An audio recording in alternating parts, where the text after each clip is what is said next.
Odette stacks buffs on herself first.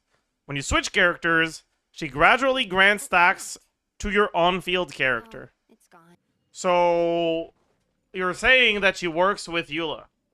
Yeah? She buffs backloaded carries that deal damage at the end of their uptime. Watch them make the fucking duration 10 seconds so that Eula can't use it unless she swaps off early. But also make it so that it only applies to the active character, so if you do swap off early, you don't get the buff.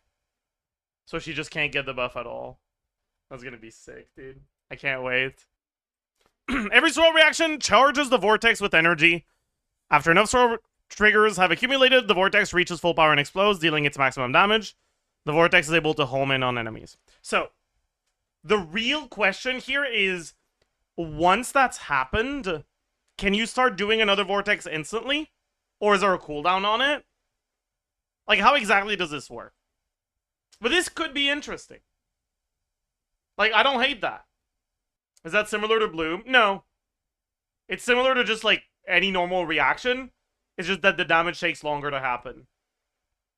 But, like, whether triggering the reaction increases the damage of your hit at the end by 2,000, or triggering the reaction does 2,000 damage, you still end up with the enemy losing 2,000 HP, so it does the same thing. Right? Like, this isn't inherently different from just dealing damage. But it makes it feel different as a player. In a way where it can still be interesting. And it might also not be linear, right? Like, there might be interesting aspects to it. So... okay, who's good at triggering a lot of swirls, actually? I don't even know. Like, Venti's pretty good. Kazuha? Kazuha's not great. He front loads a bunch of swirls, but, like, that's it. His burst is 5 swirls. 6, I guess, because it bursts initial hit. Does the 5 damage over time hits. Like, that's not a lot. Yahoda? Surely Yahoda has Animo hits on her damage over time, yeah? Klugi. Now we can talk about the sort of units that can sustain auras in ways that actually allow you to do this. Right, the sort of cryo units that can sustain aura.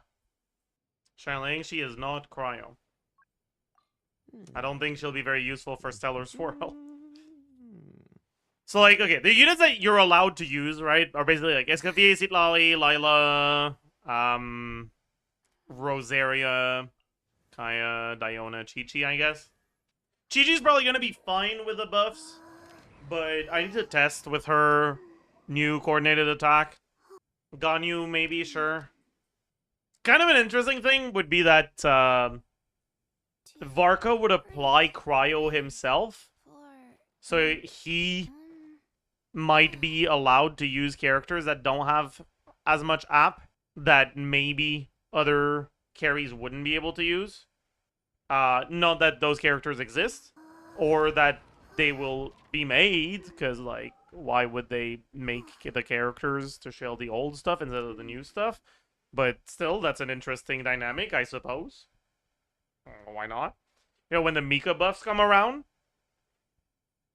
and Mika becomes a unit that, like, you actually want to use in your Varka team, well, you'll be able to use him with Varka, but not with Vesna. True. True. So there's that. Varka's best in slot being Saros Royal will be so doomed for people who pulled Nicole for him. I mean, I don't think it will be. Like, I think Varka will end up kind of like Client. Where, like, her best team at, you know, like, KQM standard, C0 investment is very unclear. Because, the wheelchairs are just very much stronger than they were back on her release. So, the power of Clarence teams and synergistic teams that are not wheelchair is pretty similar to that of, like, I don't know, Lunar Charge Clarence or whatever, right? I think Stellar Swirl Varka is going to be the equivalent of Lunar Charge Clarence, basically, in terms of, like, how it compares to his other teams. It'll be something you can do, but not something you have to do. But yeah, which card characters actually have enough app to enable these swirls? It kind of depends. Like in AoE, it's weird because like in AoE, Mika is enough app. One cryo hit at the beginning is enough to have cryo aura for the whole duration. In single target though, you need to actually refresh your cryo aura. Characters that are good at that are basically like Escoffier, and that's it. Like Sidali's good, but her duration isn't the best, so she'll only work for some characters. Lila is alright, but her duration is even worse. And her timing is very unreliable, so it's a little weird. Lila also just suffers from 4-star kit clunk, right? Like, if the shield breaks, she stops applying cryo with the skill for some fucking reason. So, have fun with that. We're gonna do Azure Lali? Yeah, I'm planning on it. Yeah. Like, I'd say that Escoffier and Chi-Chi will probably be your best two options. For now. Obviously, we'll probably get better options as new characters. But for the stuff that's already out, it's probably gonna be those two. Fridge and Swirl meta incoming. True. Something about Tsugo's being better than C6 Kazuha? What's C6 Kazuha's best team, actually? If you look at, like, allowing early cons on other characters, maybe, but no, like, Omega Whale stuff. Like, no, like, full C6R5 teams.